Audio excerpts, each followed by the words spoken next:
Dada. Ayun, Kuya Dix, may dala si Dada na pagkain. Breast filito, yung paborito mo. Kasi si Sir Christian, magluluto pala siya ng isda. So, ito muna. Oh, ano na guys, nag-aalboruto na si Kuya Dix. Kakain na raw siya. Oh, wait lang. Ano pa? I-ready lang ni Dada. Nag-ano lang ako dun ng yung tawag nun, yung stainless na plato. Pakuha lang ako ng stainless na plato kay Sir Christian.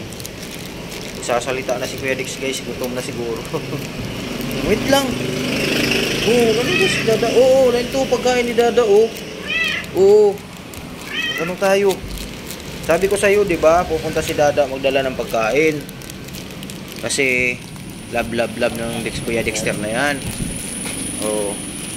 Ayan, nandito yung ni Sir Christian. Ayan, sir, salamat. Okay. Ano ko lang yung pagkain ni Kuya Dexter dito. Oh, sige lang, oh. Sige. Ano ko lang muna tong pagkain ni Kuya Dex. Busy sila Sir Christian tsaka ni Doc Dante kasi may sila surgery.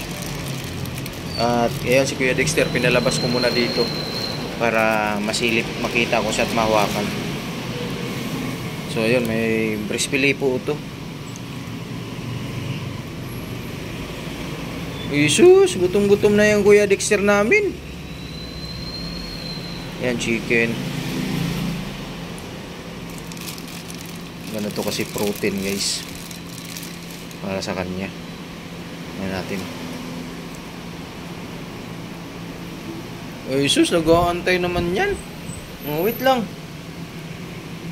Hindi natin pwedeng isagad to ng dami kasi baka mamaya mapersa yung tiyan mo.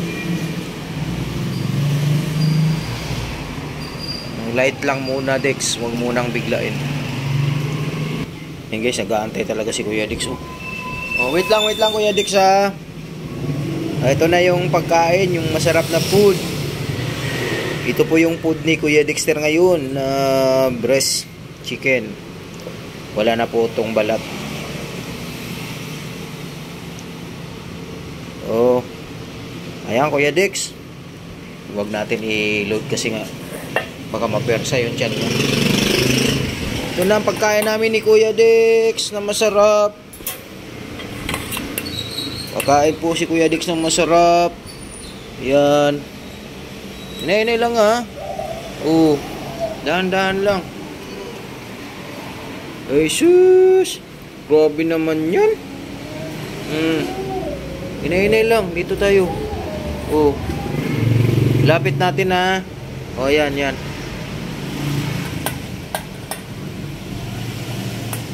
Yan. Gutom ang aming Kuya Dexter. Ayan, salamat po. Thank you Lord. Nung balik na yung ni Kuya Dexter, sagana sa pagkain. Magana na po siyang kumain.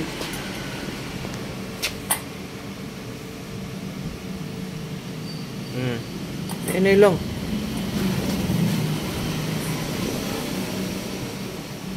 Ayun po. Hinay lang. Jesus naman yan.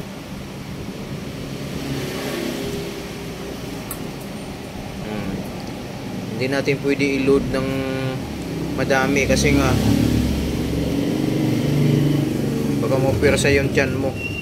Okay na siguro yun guys kasi nga pagdamihan natin baka mapersa yung tiyan niya.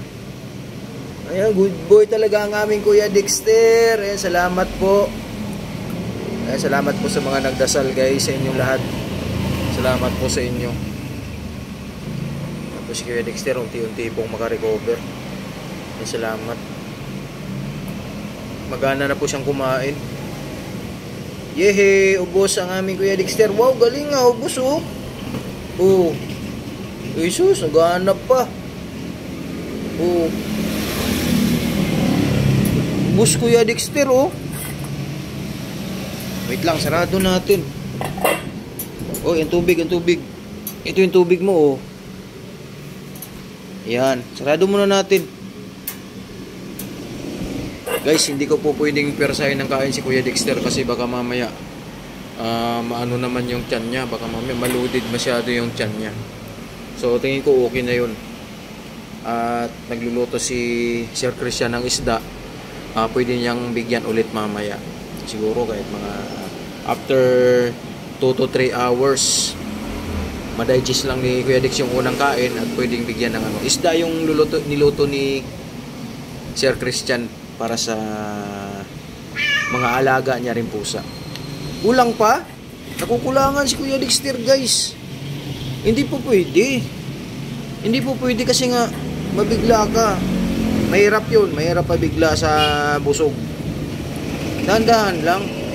O, marami naman tayo. Dahan-dahan lang. O, ayan, nandito na po kami ni Kuya Dexter. Kumakain na po. Ang binisita ni Dada. Ayan, tuwang-tuwa po ang ating Kuya Dexter. Ay, sus! O, namimiss niya yung Dada niya. Yay, pagaling na ang aming Kuya Dexter. Galing-galing naman yan. So yun guys, nakaka-relax din siya siguro sa kanya dahil yun nga po, nakita niya si Dada niya. Parang kampante na siya. Oo, kulang pa. Tama na yun. Di po pwedeng magbusog ng marami. Okay na muna yun. Ayan guys.